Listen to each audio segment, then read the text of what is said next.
Boa tarde, boa tarde. Hoje a nossa aula de história do oitavo ano vai começar de maneira bem diferente. Eu estou desafiando vocês a me dizer qual é essa palavra que aí está, pois ela está embaralhada, como vocês podem observar. Qual é essa palavra e qual a importância dela para o nosso conteúdo? O desafio começa agora e só termina ao final da aula. Quando descobrirem, por favor, me mande um áudio no privado dizendo qual é a palavra e qual é a importância dessa palavra para o nosso conteúdo. Então, boa aula e até a próxima turma. Bom, boa tarde, meus amores, tudo bem? Eu espero que estejamos muito bem. Nós vamos dar início à nossa aula, na verdade, dar continuidade à nossa aula. Ela tem como tema a proclamação da independência. Nós vamos compreender como se legitimou a independência. Mas, primeiramente, eu gostaria de chamar a atenção de vocês para que vocês possam se organizar. Pegar seu material, lápis, módulo, caderno, para que vocês procurem um lugar silencioso, confortável, para que possibilite melhor aprendizado para vocês. E é muito importante que vocês possam acompanhar a videoaula com o seu material, com o seu texto base, para que você possa fundamentar o seu aprendizado.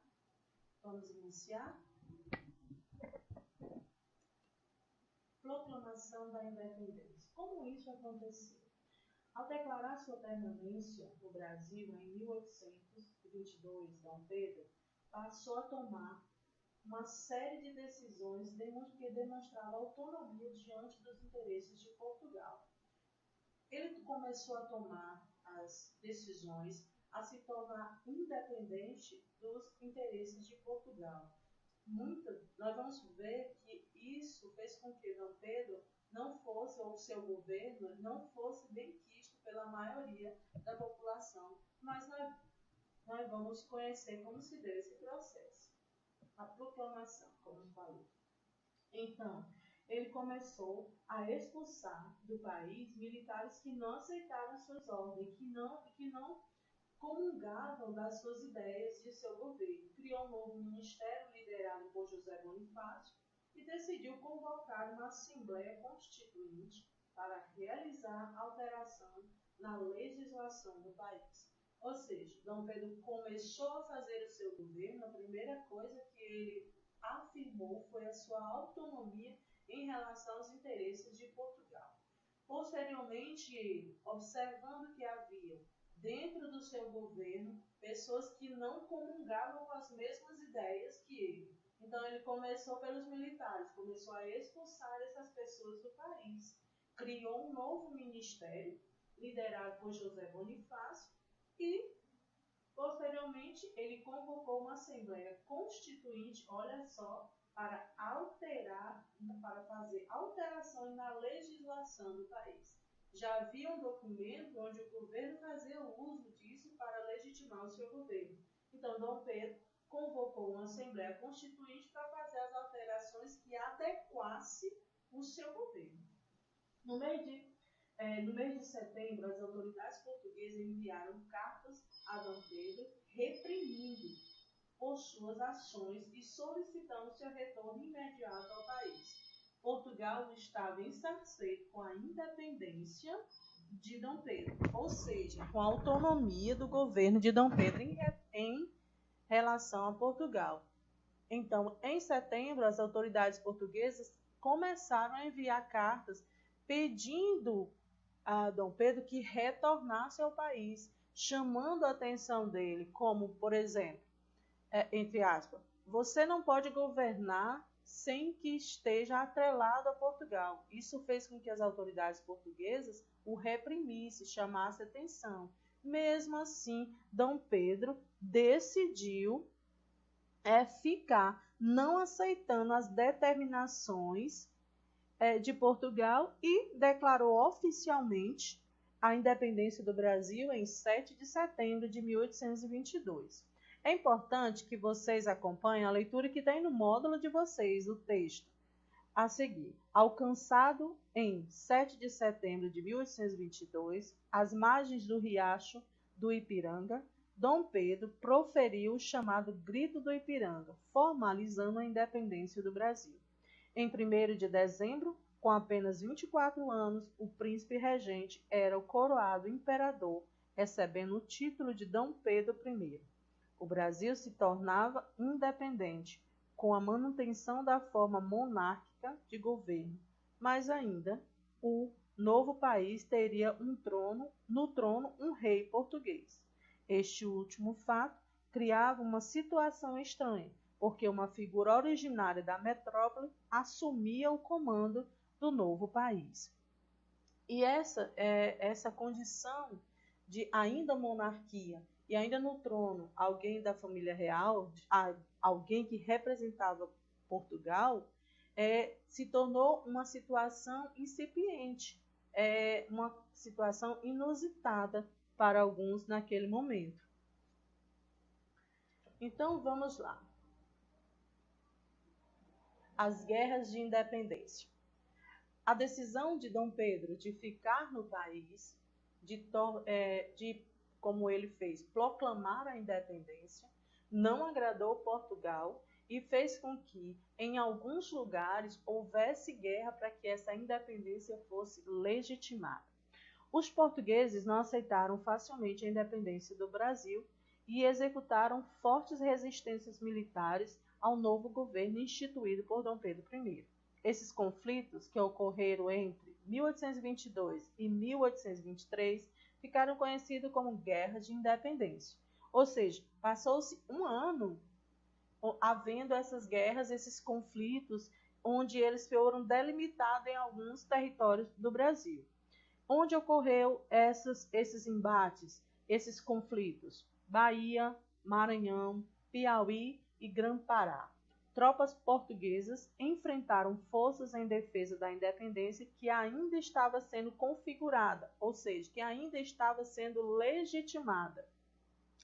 Dom Pedro I teve de fazer alguns investimentos para enfrentar Portugal, comprando armas e navios de guerra, além de contratar mercenários europeus para comandar as tropas.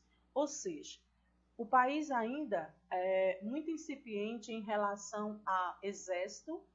O governo, naquele momento, Dom Pedro I, teve que fazer um investimento para possibilitar e efetivar o exército brasileiro, contratando até mercenários europeus para comandar as tropas.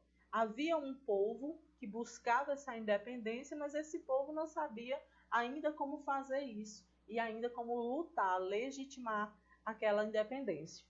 E aí aconteceu que mercenários europeus foram usados como comandantes de guerra para que comandasse o povo, para que eles buscassem a efetivação da independência.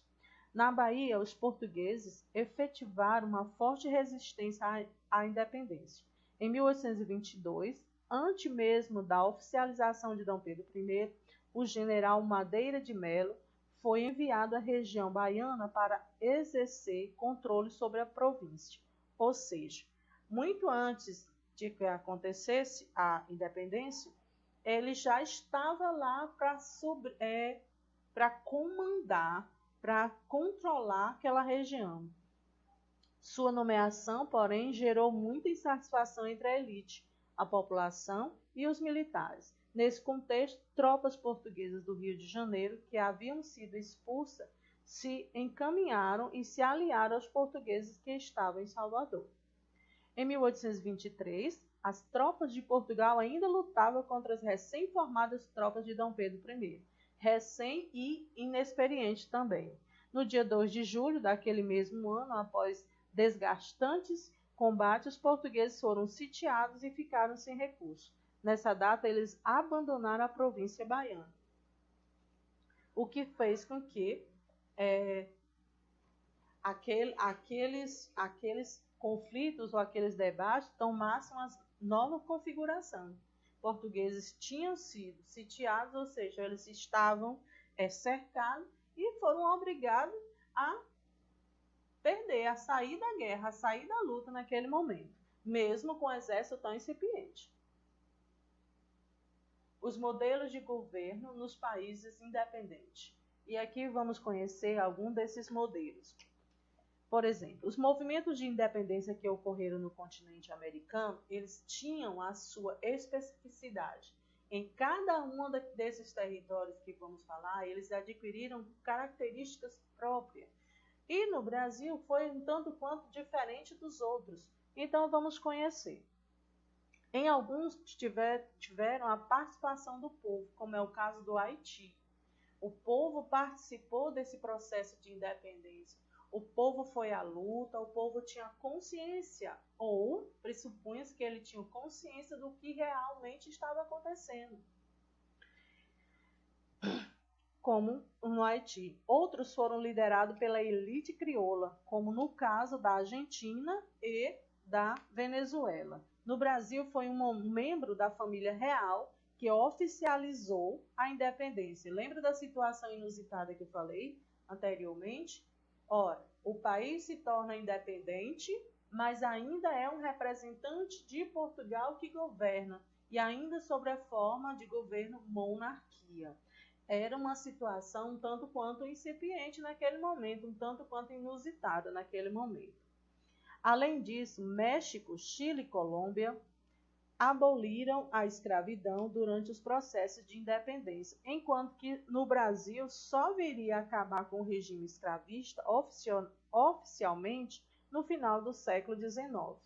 E mesmo assim, o sistema, quando no Brasil, no sistema de escravidão acabou, a situação do escravo não mudou.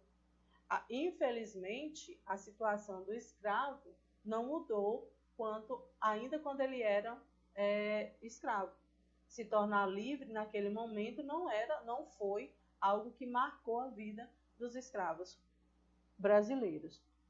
Essas peculiaridades configuraram diferentes tipos de governo na pós-independência. A maioria dos países da América Espanhola adotou formas republicanas de governo, nos quais as elites crioulas pudessem exercer poder político, enquanto no Brasil aderir ao regime monárquico. Mais uma vez, por conta da situação inusitada. O país se torna independente, porém é um representante de Portugal quem governa. E qual o tipo de governo? Monarquia. Uma vez que D. Pedro I declarou sua emancipação em relação a Portugal. Nós temos um texto muito singular, muito interessante no nosso módulo. Eu gostaria que vocês acompanhassem silenciosamente comigo a leitura. Uma emancipação singular no elenco das independências americanas, que tinha gestado repúblicas e não monarquia. O fato é que a emancipação chegava sem mudanças radicais, ou seja, os países se tornavam independentes, mas as mudanças ainda não eram visivelmente enfáticas, elas não representavam um novo contexto. Houve sim a independência, mas a forma de governo ela ainda não estava fundamentada para a vida daquele povo daquela época. Os governos ainda estavam inseguros.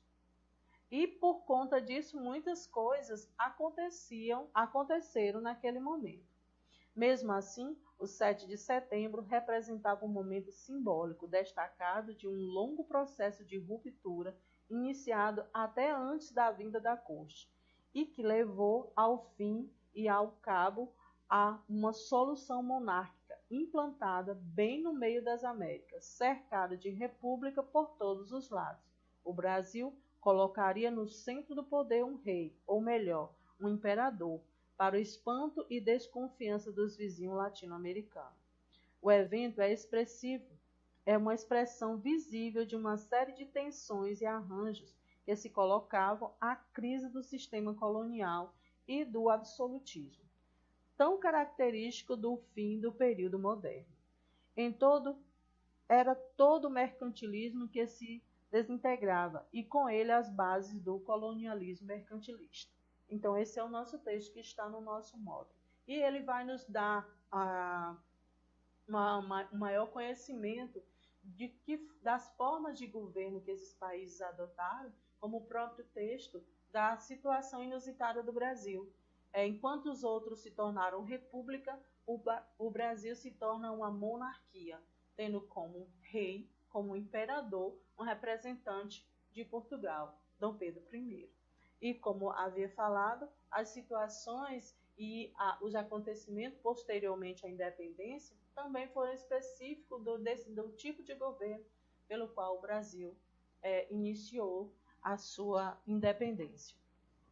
É importante compreender, turma, como esses modelos de governo, eles caracterizam o país, como a história, ela vai, desses regimes de governo, ela vai transformando a história do país, a história de um povo. Então, resumindo, hoje nós vimos como a independência do Brasil foi proclamada, quais foram os processos que ocorreram após essa proclamação, as revoltas ou as guerras de independências. Nós vimos também os modelos de governo, como especificamente o Brasil se diferenciava naquele momento de independência de outros países da América Latina.